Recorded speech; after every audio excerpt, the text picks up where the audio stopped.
Bismillahirrahmanirrahim. Assalamualaikum warahmatullahi wabarakatuh. Ketemu lagi nih di channel Nuri Purnamasari, si Bulbul Sang Putri Dongeng. Gimana? Apa kabar kalian semua ya bunda, adik kakak, teman-teman? Insya Allah sehat ya. Kali ini aku akan membawakan sebuah dongeng yang berjudul Princess Aurora, atau disebut dengan sebutan Sleeping Beauty, atau yang kita kenal dengan Putri Tidur. Dongeng ini berasal dari negara Prancis. Selamat menyimak. Dahulu kala ada sepasang raja dan ratu yang berbahagia. Karena setelah bertahun-tahun lamanya akhirnya sang ratu melahirkan seorang putri. Raja dan ratu mengundang 7 peri untuk datang memberkati putri yang baru saja ia lahirkan. Dalam sebuah acara megah yang diselenggarakan, sebagai penghormatan pada para peri, masing-masing peri memberikan berkatnya kepada sang putri.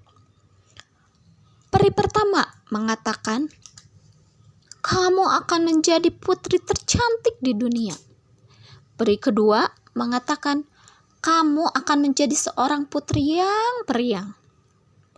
Lalu peri ketiga mengatakan, "Kamu akan selalu mendapatkan banyak kasih sayang."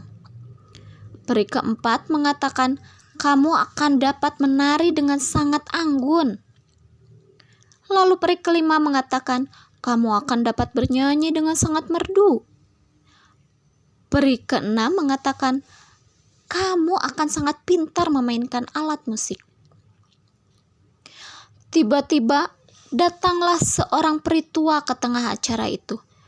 Ia sangat marah karena tidak diundang. Semua orang memang sudah lama tidak pernah melihat peri tua itu dan mengira bahwa ia sudah meninggal atau pergi dari kerajaan itu. Peri tua yang marah itu mendekati sang putri dan mengutuknya. "Jarimu akan tertusuk jarum pintal dan kamu akan mati." Dan kemudian peri tua itu pun menghilang. Semua orang sangat terkejut. Ratu pun mulai menangis. Peri ketujuh mendekati sang putri dan memberikan berkatnya. "Aku tidak bisa membatalkan kutukan, tapi aku dapat memberikan berkatku supaya putri tidak akan mati karena terkena jarum pintal, melainkan hanya tertidur pula selama 100 tahun. Setelah 100 tahun, seorang pangeran tampan akan datang untuk membangunkannya." Kemudian raja dan ratu merasa sedikit lega mendengarnya. Mereka lalu mengeluarkan peraturan baru bahwa di kerajaan itu tidak boleh ada alat pintal satupun. Mereka menyita dan menghancurkan semua alat pintal yang ada di kerajaan itu demi keselamatan sang putri. Pada suatu hari, di saat putri berusia 18 tahun, raja dan ratu pergi sepanjang hari. Karena kesepian, sang putri berjalan-jalan menjelajahi istana dan sampai di sebuah loteng. Di sana ia menjumpai seorang wanita tua yang sedang memintal benang menggunakan alat pintal. Karena belum pernah melihat alat pintal, sang putri sangat tertarik dan ingin mencoba. Wanita tua itu sebenarnya adalah peri tua jahat yang dulu mengutuknya. Saat sang putri mencoba alat pintal itu, ia pun dengan sengaja menusukkan jarum pintal ke tangan sang putri. Sang putri jatuh tak sadarkan diri dan tertidur karena terkena kutukan. Peri tua jahat tertawa puas dan menghilang dalam kegelapan. Saat raja dan ratu kembali, mereka dan seluruh pegawai kerajaan kebingungan mencari sang putri. Saat mereka menemukannya, raja tersadar bahwa kutukan peri tua jahat telah menjadi kenyataan. Sang putri lalu dibawa ke kamarnya dan dibaringkan di tempat tidurnya. Raja lalu mengirimkan kabar mengenai peristiwa itu ke peri ketujuh yang baik hati. Peri ketujuh yang baik hati lalu bergegas ke istana. Ia memutuskan untuk menidurkan semua orang di kerajaan itu supaya kelak saat kutukan sang putri berakhir mereka semua akan bangun bersama-sama. Dalam waktu singkat, pohon-pohon besar dan semak belukar yang lebat dan berduri tumbuh di seluruh wilayah kerajaan, sehingga sangat sulit bagi siapapun untuk menerobosnya. Bahkan puncak-puncak istana pun hanya dapat terlihat ujungnya saja. Karena menjadi sangat tertutup, sang putri dan seluruh kerajaan menjadi aman walaupun mereka semua tertidur. Setelah masa 100 tahun berakhir, seorang pangeran tampan yang kebetulan sedang berburu di dekat wilayah kerajaan itu melihat pucuk-pucuk istana itu. Ia sudah banyak mendengar cerita tentang kerajaan itu, antara lain tentang istana yang dianggap berhantu, para penyihir, dan cerita-cerita lain yang sangat menyeramkan yang sebenarnya tidak benar.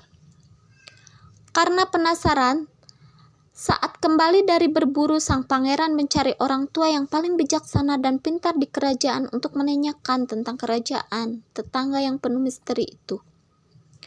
Orang tua yang bijaksana itu lalu bercerita bahwa menurut leluhurnya, di dalam istana di kerajaan yang misterius itu terbaring seorang putri yang paling cantik di dunia, yang tertidur karena terkena kutukan dari peri tua jahat. Sang putri akan terus tidur hingga ada seorang pangeran yang datang untuk membangunkannya. Kemudian pangeran tampan yang pemberani itu lalu bergegas berangkat menuju kerajaan misterius itu. Ia berniat untuk menyelamatkan sang putri. Sang pangeran berjuang menembus semak belukar dan pepohonan untuk dapat mencapai ke dalam wilayah kerajaan yang misterius itu. Sesampainya di sana, ia melihat banyak sekali orang dan hewan peliharaan yang terbaring di mana-mana. Tetapi mereka tidak mati, sepertinya mereka hanya tertidur sangat nyenyak. Pangeran lalu masuk ke dalam istana. Di sana ia pun melihat seluruh pegawai kerajaan yang tertidur pulas. Setelah berjalan-jalan menjelajahi istana itu, sang pangeran berhasil menemukan sang putri di sebuah kamar. Sang pangeran terpesona oleh kecantikan sang putri. Pangeran pun berlutut dan memegang tangan sang putri. Saat itulah kutukan berakhir dan sang putri membuka matanya. Ia menyambut sang pangeran yang telah lama ia tunggu dengan bahagia. Dalam waktu yang bersamaan, seluruh penghuni istana dan seluruh kerajaan terbangun. Semak belukar dan pepohonan menghilang, semua orang kembali mengerjakan urusan mereka masing-masing. Raja dan ratu juga terbangun dan segera menyambut sang pangeran dari kerajaan tetangga itu. Tak lama kemudian, sang putri dan sang pangeran tampan menikah. Mereka lalu hidup berbahagia selamanya. Demikianlah kisah dari Putri Tidur. Semoga kita bisa mengambil manfaatnya dari dongeng tersebut. Assalamualaikum warahmatullahi wabarakatuh.